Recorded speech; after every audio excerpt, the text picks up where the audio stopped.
បាទអញ្ចឹងចង់នឹងថាតើនៅក្នុងវគ្គទី1នេះយើងខ្ញុំមានដំណឹងអ្វីដែលត្រូវជំរាបជូនសូមអញ្ជើញតាមដានទស្សនាដូចតទៅបាទអង្គការតារាកម្ពុជានិងគម្រោងអោបបានរៀបចំនៅកិច្ចពិភាក្សាតុមូលមួយដើម្បីធ្វើការផ្សព្វផ្សាយពីការពិភាក្សាលើអាហារូបត្ថម្ភកុមារដែលផ្ដោតទៅលើការអន្តរាគមន៍នៅក្នុងអំឡុង1000ថ្ងៃដំបូងនៃជីវិត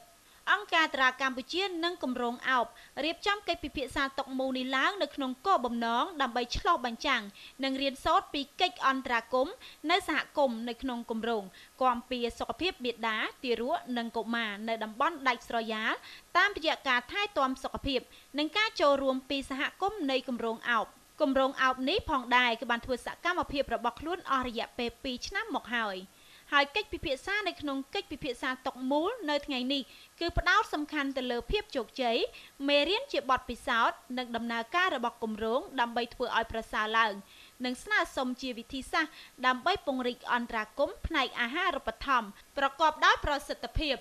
លោកជំទាវវិជ្ជបណ្ឌិតប្រាក់សោភ័ណ្ឌនារីអនុរដ្ឋលេខាធិការក្រសួងសុខាភិបាលបានលើកឡើងឲ្យដឹងនៅក្នុងអង្គពិធីពិភាក្សាតុមូលថាក្រសួងបានអង្កេតឃើញកុមារក្រិះក្រិនមាន 32% កុមារដែលមានភាពស្គមស្គាំងខ្លាំងមានចំនួន 9 កណ្ដកសញ្ញា 6% និងកុមារដែលមានទម្ងន់ទាបមាន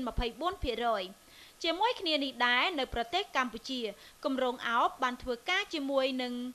168ភូមិដែលស្ថិតនៅក្នុងស្រុកជាំសានជ័យសែនរវៀងនិងសណ្ដាន់ហើយក៏កែលម្អជីវិតប្រជាពលរដ្ឋដោយផ្ទាល់ចំនួនប្រមាណជា 39,990 នាក់គម្រោងអោបក៏បានជួយទៅដល់ជីវិតស្ត្រីក្នុងវ័យបន្តពូជទារកនិងកុមារអាយុក្រោម5ឆ្នាំផងដែរ